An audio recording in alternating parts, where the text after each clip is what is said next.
I'm gonna put some headphones on to film this so I can hear the audio quality, because last time there was like this buzzing. I was like, no one commented on it, so I guess it didn't bother anyone that much, but it bothered me. And I could hear it listening to the video, and I was like, where is this coming from? I think the culprit is my fridge. So I don't know, I can just like, you can hear the electricity and it bothers me.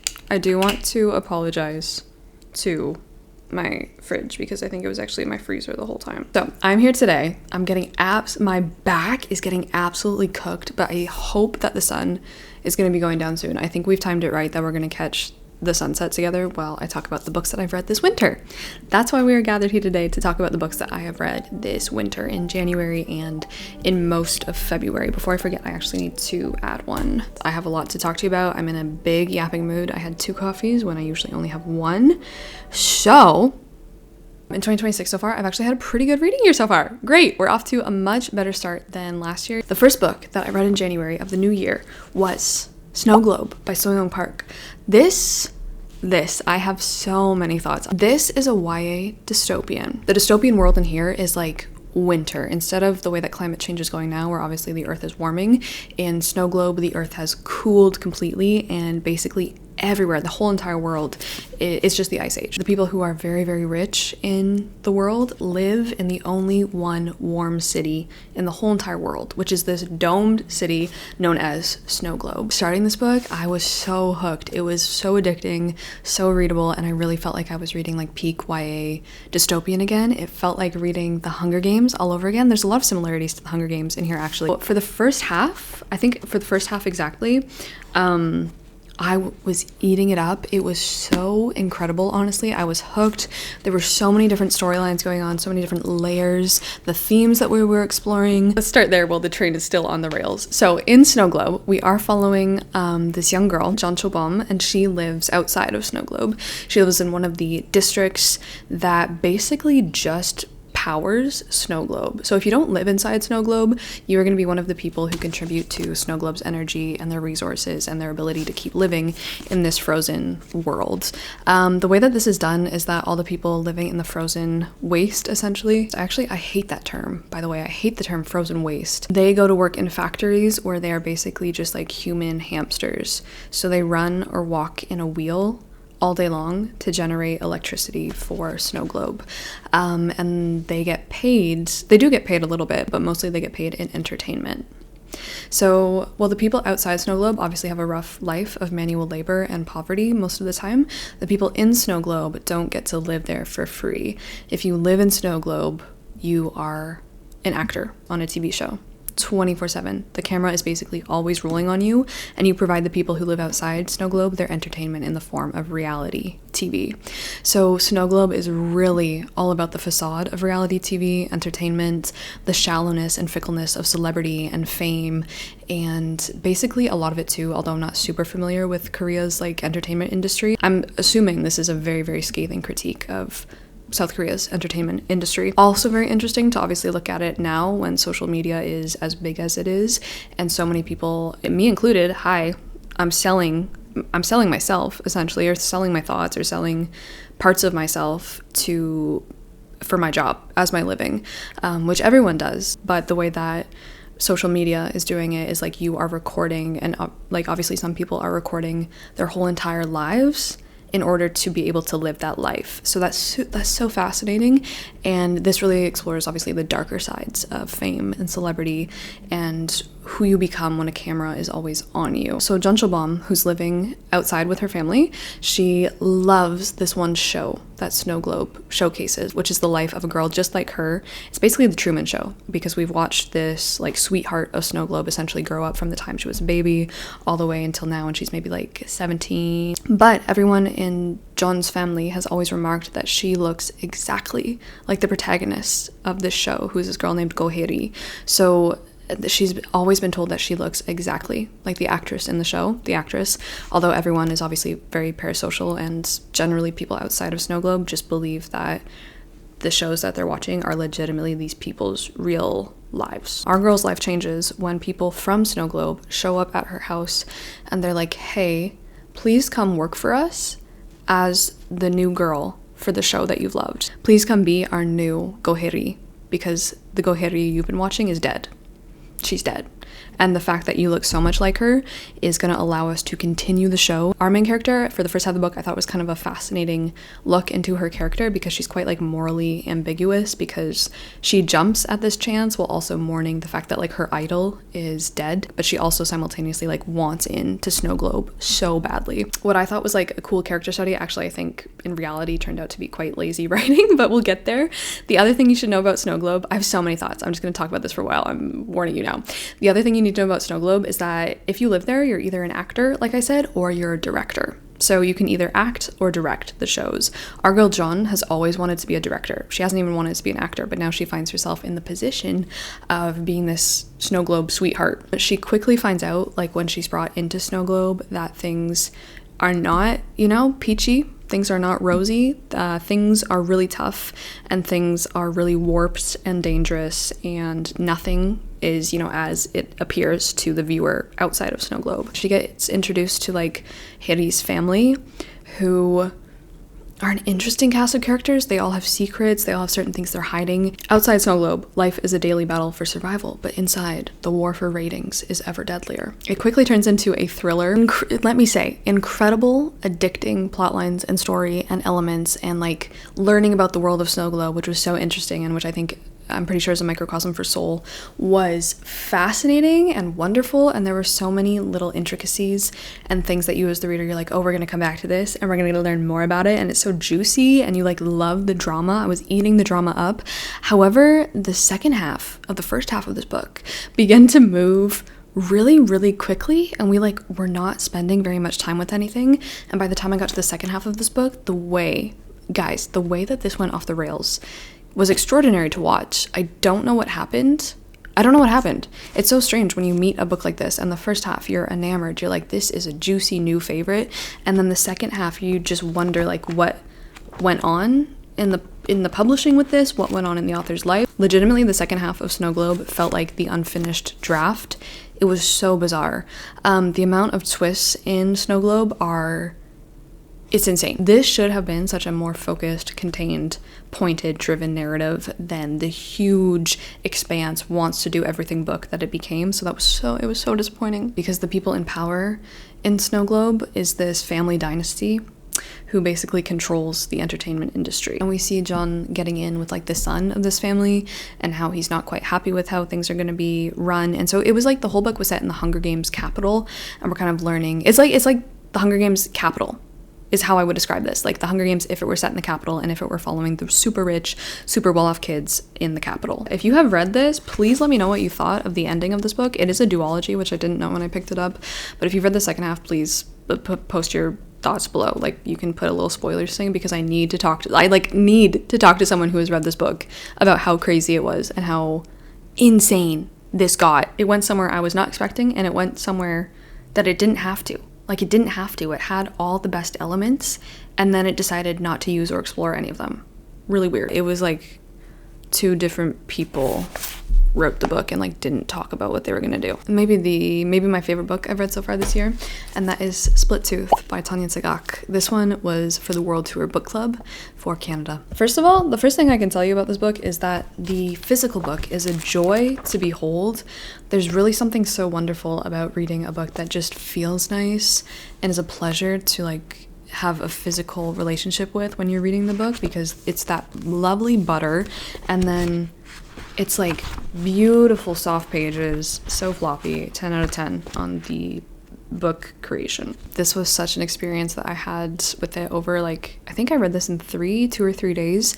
I loved it. Not the easiest read in the world, because a lot of it is really harrowing in terms of the content in here, but this was great. So I don't even want to call it a coming of age, because time in here does not function and shouldn't function in a linear fashion, but we do follow, at the beginning, a young girl growing up in Nunavut in the 1970s, and we see her childhood, her teenage years, her community, and the way she lives, and it's so much of it is just beautiful, because Tanya Tagaq is like, I'm just gonna poetry. I'm just gonna poetry. There's poetry, it's part memoir, some of it is definitely semi-autobiographical, there is philosophy and mythology, folklore, and everything is just woven into a book that, and a story that doesn't need to separate any of these things, that does not feel any need to place itself within any kind of parameters, any kind of limits. It feels limitless, it feels powerful. Relationship with the natural world, obviously growing up in a small Arctic town, is a huge focus of Split Tooth, and there's so many scenes where I'm like, wow. To be honest, most of all, Split Tooth reminded me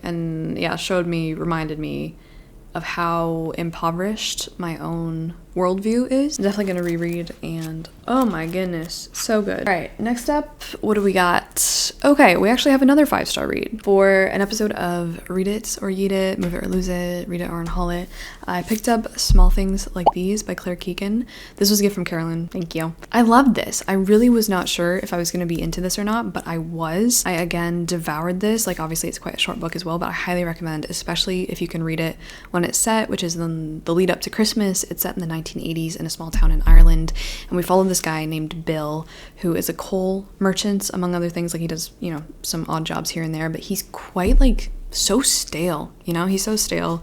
He's in middle age. He has a family. His job is going all right, and he never really asks for more, but he starts to wonder, like, is this all there is to life?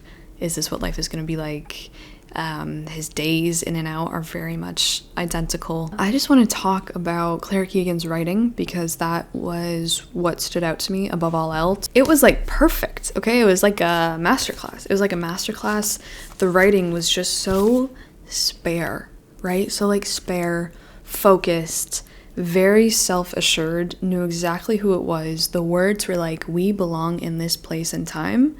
No way you could move us. You can't take any of us out. You don't need to add any more of us. The words were like so natural, so like just set up the exact right way for the dominoes to fall in the exact right order for you to get the intended effect. I found this book very nourishing.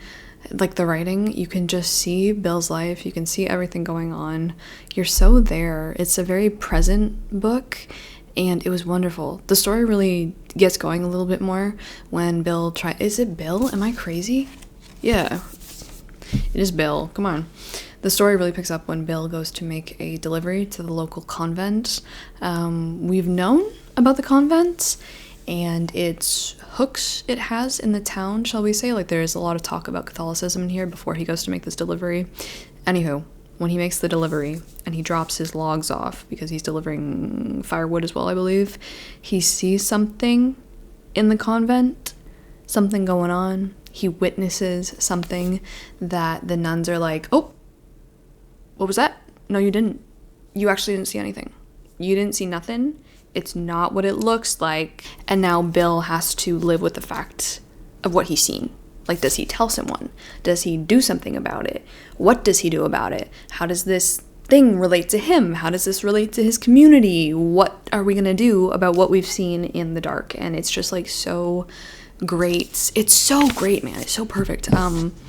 The way that Claire Keegan also is so great at creating like a full picture, a full circle, especially for Bill's like character arc, is very admirable. It's so well done. Like I said, 10 out of 10, like no notes, no complaints, just a perfect 5-star read. And it also enlightened me about something I had never heard of in Ireland's history, something I had never heard anyone talk about, never read anything about before, had no idea that this was even happening. Although not surprised. The opening quote, oh my goodness, this is from the Proclamation of the Irish Republic in 1916. The Irish Republic guarantees religious and civil liberty, equal rights and equal opportunities to all its citizens, and declares its resolve to pursue the happiness and prosperity of the whole nation and of all its parts, cherishing all of the children of the nation equally. Obviously, she has something to say. The next two books, yeah, I'm gonna talk to you about these two together. I would not recommend. You're gonna know immediately why I picked them up. Here's the cover for one of them. It's kind of a crazy cover. This first one, I'm gonna tell you about the one that I finished all the way through first. This is Taken by, didn't write it down, could be Katerina Martinez, I think so. This is a fantasy set in a world of snow. That's why I picked it up. Any fantasy involving ice, snow, frozen lands. Yep. This cover was a choice. I don't know if it was the right choice. Not my business. So this is like the selection meets America's Next Top Model, kind of, or like runway fashion stuff. It's like The Bachelor, but in like a frozen fantasy fae world. I don't know, like it was okay enough for me to just finish it on audiobook. I think the reason I didn't put it down was because, to be honest, the audiobook narrator's voice was really satisfying. I found her voice very nice to listen to, so I didn't put it down. Anyway, this follows Delia.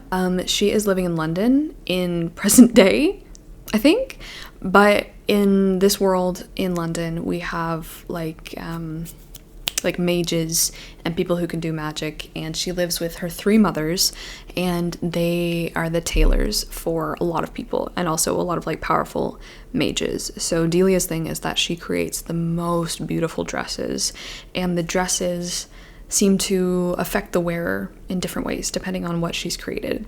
Unbeknownst to everyone else in this world, because it's kind of like illegal, or it's just not the thing done, Delia has a pixie who kind of just lives on her shoulder all the time. One day an army shows up at her door and they're like, yo, you've been selected to be on The Bachelor. And Delia's like, I don't want to be on The Bachelor. And the military is like, no, you're gonna be on The Bachelor.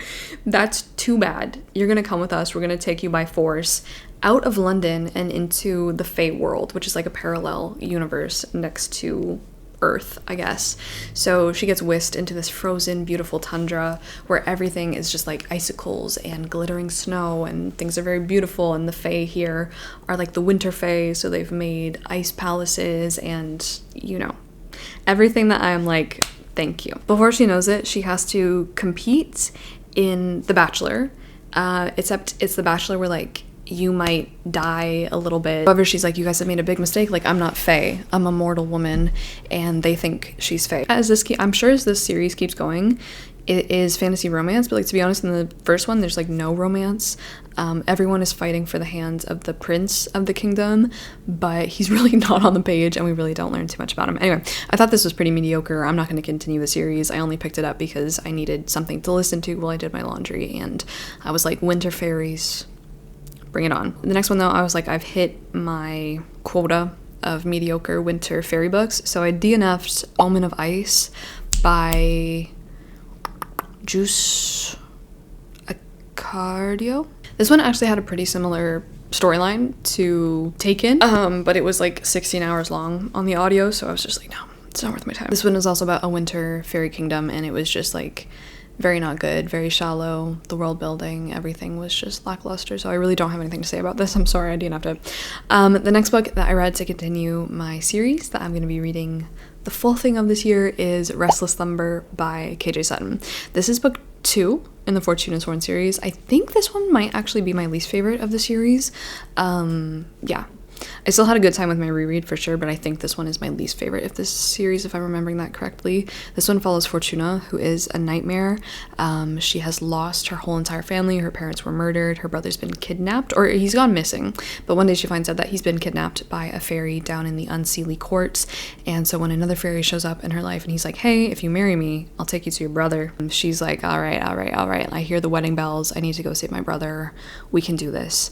I just love the world, to be honest. I don't know. I've talked about the series a lot. I don't need to harp on it really anymore. However, the next book I read, I really enjoyed, and this one was one of those little gems that I found through my library, because I always browse all the new releases that Libby is putting out through the 3 libraries now I'm connected to and have library cards at. We need to bump that number up in 2026. But the book is Freezing Point, or Frische Punkte, by Anders Bodelsen, I think. This is a Danish classic. When did this come out, actually? I need to know. Originally published in 1969, and it is described as a lost dystopian classic. I had never heard of this, but it's set in a future without death. Yeah, I found this through my library because they put out the audiobook.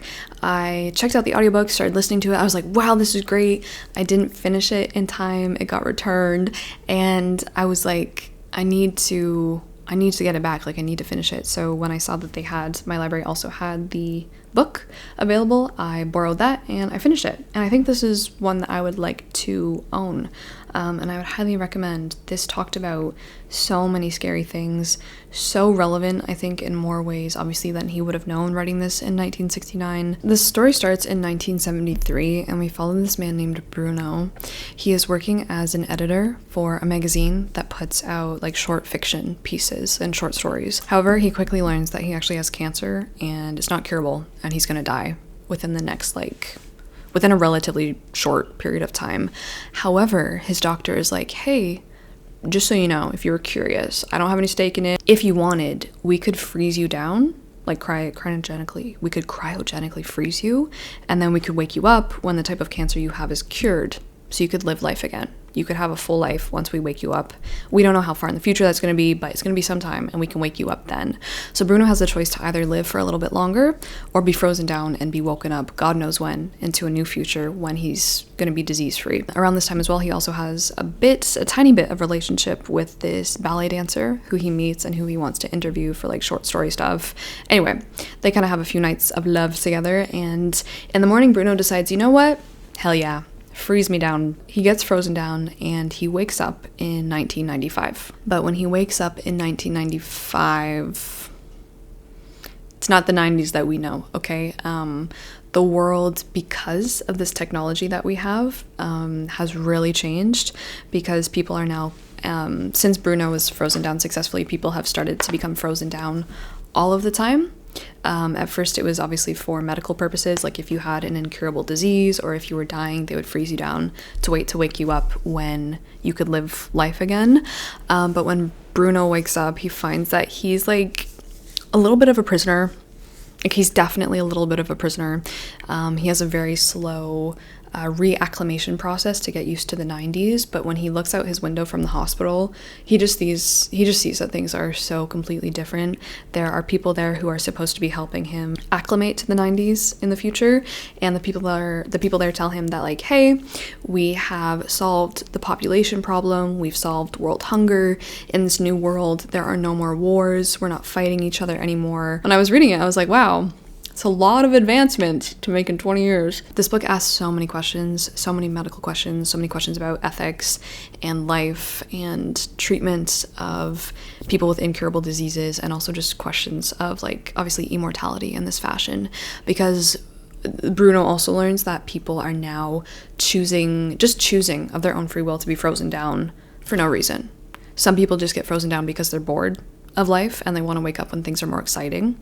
And a lot of rich people are being addicted to being frozen down. When Bruno wakes up in this new society, he's given the choice to either belong to one category of people who are known as, is it new life? So people who live out their natural lifespans and then die naturally without being preserved, or the now life people. If you're natural life and you want to die of natural causes, you basically, like, don't have to work. You don't have to do anything. But when your first organ gives out, that's it, buddy. Like, that's it. You're now property. The now life people have to work to be able to pay for being frozen down all the time to achieve this kind of immortality. And it's just so interesting. Like, it's so interesting. It talks about so many different avenues of this. And the whole time as well, like, Bruno is going through so much, like, depression and grief, and he's not really getting used to this whole world. The dystopian elements really, really creep in slowly, and they get worse and worse and worse, and it's just like, wow, such a good metaphor for technology and AI and people just, like, shutting their brains off and wanting to clock out for a while to be able to come back when things are more exciting. Like, we see a lot of elite people, a lot of the rich people in Freezing Point, they just decide that if there's nothing to occupy them, if they're bored, if they're just feeling like kind of like blah, they're just gonna freeze themselves down to go to sleep and wake up when they can get, like, more of a dopamine hit or a dopamine rush from things, and they've just, like, checked out of society. The last thing I will say about the plot is that he gets frozen down multiple times. So the book doesn't, like, end in the 70s, it doesn't end in the 90s. It keeps going, okay? It keeps perpetuating itself and gets worse and worse and worse. But yeah, so many parallels to today, and obviously questions the role of art, because Bruno keeps incessantly asking, like, hey, can I still be an editor? Like, does this job still exist? Are there still magazines? Do people still read short stories? What are we doing? Very upsetting, and I hope this does not stay a lost dystopian classic for long, because it's really good, and I highly recommend it. Very unsettling, very upsetting, and yeah. The next book I also read for a video of Reader Yeet, and I'm so happy that I read it and it did not get yeeted. It stayed right here, and it's gonna be staying right here, and that's Toby Alone by Timothee de Fombelle. So good. I talked pretty in depth about this book in that vlog if you want to check it out. This is a middle grade about this young kid named Toby. He is like yay big. I think he's like 3 millimeters actually. He lives in the great oak tree, and the great oak tree is like their whole entire world. It's huge for them. It's like the whole earth for us. That's how small they are. And at the start of the book, he's a fugitive on the run because people in the tree are trying to hunt him down. The rest of his family has been imprisoned, and we learn this has to do with something that his father, Toby's father, discovered about the tree, about the sap in the tree.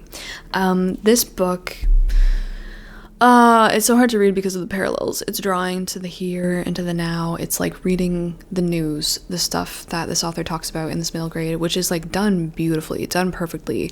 One of the best comments I think I've ever received, and something that just keeps reminding me how great it is to have a community like this is, first of all, this book was sent to me by a subscriber. Thank you so much.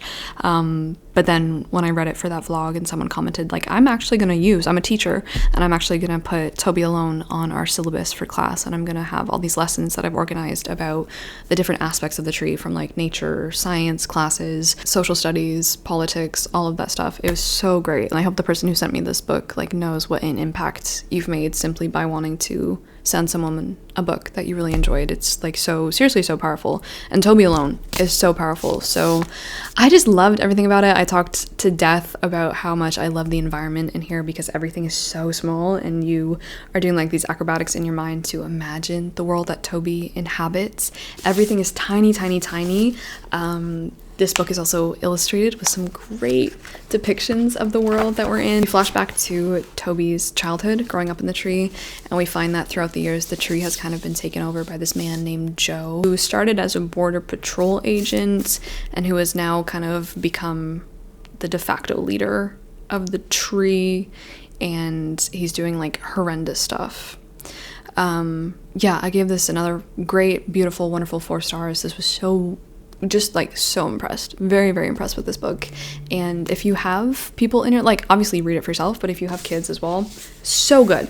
And then also, I've already showed you this, but I have to show you again because it's so good. First of all, the hardcover, delicious, but then also the dust jacket unfolds to become the map of the world. Have you seen anything cooler? Because I legitimately have not. There's also a series, so I'll probably continue on with this at some point. I don't feel the biggest need to go and read it immediately, but if I see it or if I have it on audio or something, I will definitely pick it up. What else did we read? Okay. Oh dear.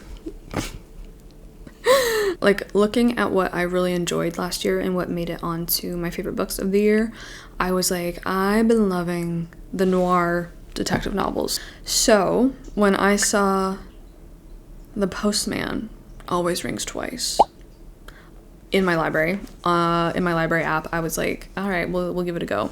This one I also listened to on audio, and it's actually narrated by Stanley Tucci. It's really good. The Postman Always Rings Twice by James M. Cain, I believe. This is also set in the 30s. It's not actually about a postman. I thought this was gonna be like a murder mystery following a postman, to be honest with you. I was kind of hoping for like a murderous mailman. This book really upset me. Like, it really upset me, I think because I was reading this in like my late luteal, and I was just like devastated in here because it's kind of a love story. It's kind of a tragic love story, to be honest. This follows a married couple who are running like a little roadside restaurant and gas station. I think you can fill up your car there off the side of the road in California as well, close, a little bit outside of LA. One day this man shows up who is kind of just drifted in. He's very much a drifter, just like going from place to place, never settling down. And he's like, you know what? Someone was supposed to like meet me here. They haven't met me here. But the guy who owns the restaurant is like, hey, why don't you work here for a little bit? Like, we could use an extra set of hands. You could like fix up cars that come in and help with like the restaurant, blah, blah, blah. Bad choice. The drifter who shows up is Frank. And he quickly meets the wife of the guy who hired him, who's this woman named Cora. And Cora is like beautiful. Frank cannot for the life of him understand why she's married to Nick, who owns the restaurant. It's clearly not really treating her great either, so there's that. And Cora is like, oh, you hired someone new. You hired Frank. Can I get you anything, Frank? They very quickly start an affair behind Nick's back, and they start, because of the time period, because of the attitude. It's really sad, actually. It really makes me really upset. It actually, frankly, just makes me really mad because of the time period, because of the attitudes that would be projected mostly upon Cora, because of what divorce meant back then. Cora can't really leave Nick, and if she did, she would obviously have nothing. Frank is a drifter. He doesn't really have a penny to his name, and so they can't really be together. The only way that they can conceive realistically of being together is if they team up and murder Nick. And so they hatched a plot to murder Cora's husband together. True love. The bond that is formed there is such like a psychological, deep, like obviously super intense because you're teaming up to murder someone together. So dark, so intense to read about, and I loved it. And the way that it's done in here. James M. Cain, I found, is not as like dramatic, doesn't have as much of a flair as Raymond Chandler, but that's okay. He still did a great job. And in fact, this book was banned when it came out. It was banned in Boston for its explosive mixture of violence and eroticism. And it was also acknowledged by Camus as the model for The Stranger. I didn't know that. This goes wrong. This goes so wrong. It goes so wrong. It just keeps getting worse and worse and worse. It's like a Greek tragedy. The things that they do to try and off this man, and the ways that like it is not working out for them, they cannot get it right. Like, how hard can it be? It's like, how hard can it be in the 1930s? Obviously, like, you don't want to leave a trace of yourself offing your husband, but like, how hard is it to actually pull this crime off and get away with it and be able to have the love story that you want? I thought that was interesting from like a criminal justice perspective. And also I just read that the title of the book, The Postman Always Rings Twice. I'm sorry, it doesn't mean it always rains, it pours. Although in the book, when it rains, it pours. Okay, when it rains, it pours on this poor couple. It means like justice is always meted out twice, I believe. It's like an old Irish saying, I think. The lines in here are great. Stanley Tucci is great. Stealing a man's wife, that's nothing. But stealing his car, that's larceny. I said I was actually just like really upset by this book. It actually made me like want to cry. You just want them to get it right. Anyway, obviously the crime of like offing this one guy, which in one way like should be simple enough, the things that just keep happening, the things that keep piling one on top of the other. It's also a test of like their loyalty to each other, because it's like, is Frank gonna turn me in? Is Cora gonna turn Frank in? It's a very, very short piece, but so great. Honestly, there's like fantastic sections where like at one point Frank is raising like big game cats, and I do see why it was banned, because hot damn. Like, it's not explicit as in books today are explicit, but like this is so much better the way that it is done. But at one point they go to like off her husband, and immediately after they just start doing it like on the road.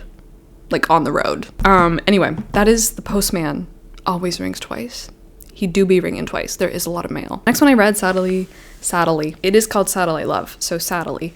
Sadly wasn't that great, and that is Satellite Love by Genki Ferguson, I believe. This one I also found through my library. So did The Postman Always Rings Twice. My library is really just pulling through for me recently, but I listened to this on audio. This was probably my biggest disappointment of the year because the synopsis sounded really interesting, but I ended up giving this like a 3-star. Satellite Love is actually really heavy, like very heavy. For me, this was just like cement in my bones, really weighing me down. This is set in basically like an abandoned, forgotten Japanese town, small Japanese town, where at one point people thought it was going to be like the next big boom, and people started building stuff, and then things went bad and everyone just kind of abandoned the town. So things are like half built, things are run down, not very many people live there, people aren't really doing great in this area, and we have this young, I think she's 13-year-old girl named Anna going to school, And just like the small town, she is also forgotten because her mother is never there. Her mother's always away working, and her grandfather has literally forgotten her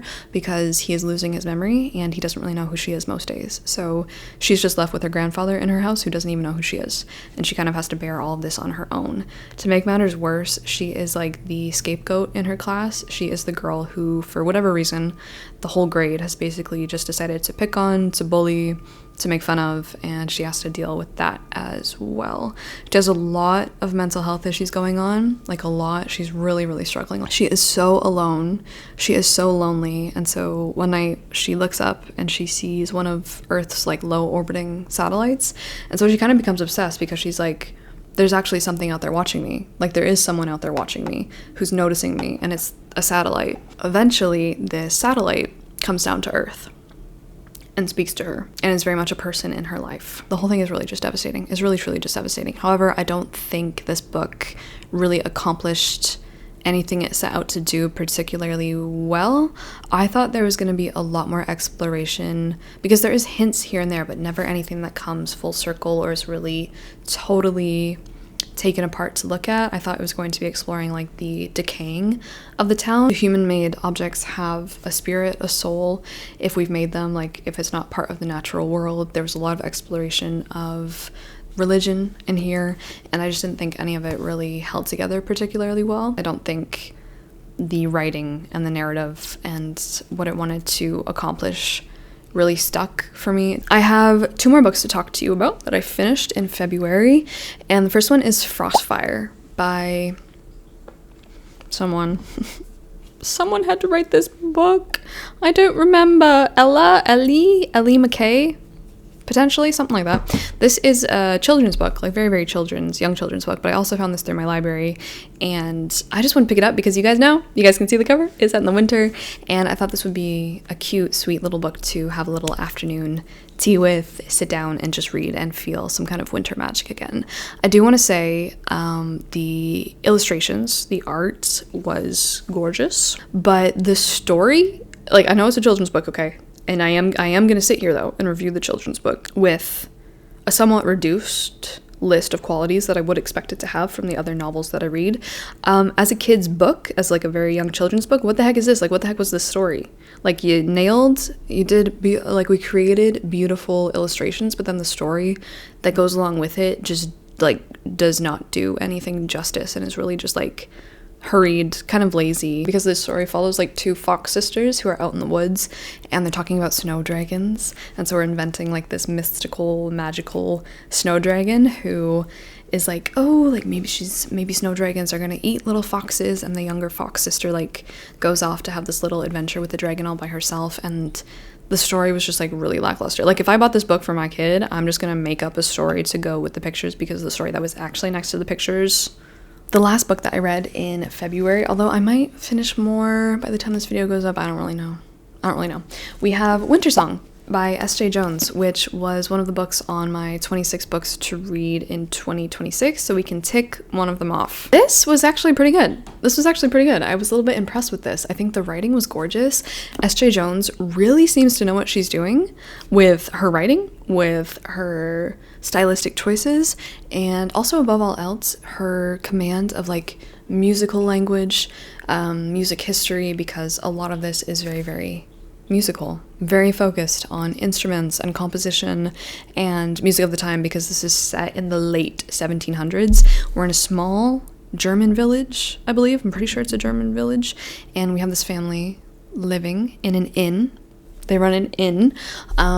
They're not super well off, but they have 3 children. Joseph wants to be a violinist. He's like a little bit of a virtuoso. Kathy is kind of like a very bubbly, romantic girl who wants to fall in love and just rise above her station a little bit. And then we have our main character, Elizabeth, who wants to be a composer, but because of the time period, because she's a woman, she can't have these things. However, this is a little bit of a retelling of The Goblin Market by Christina Rossetti. It's so dark. It's so dark and dangerous and lush and ooh! And I really enjoyed it. Elizabeth's grandmother has always like grown up with her, telling her the myths of the Goblin King. No one really pays attention to him anymore. No one really follows the old ways. And Elizabeth has kind of outgrown these myths.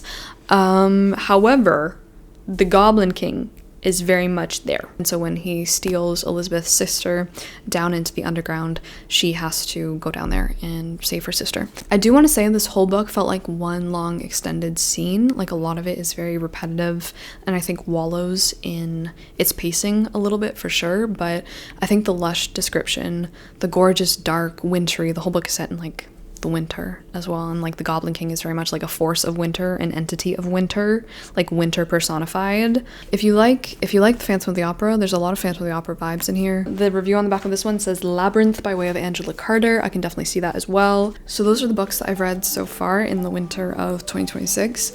I've had a pretty good time so far. I'm enjoying everything I'm reading. Thank you for hanging out, thank you for being here, and I will see you guys very soon in my next video with I think it should be a vlog. A long vlog, so stay tuned. Ciao.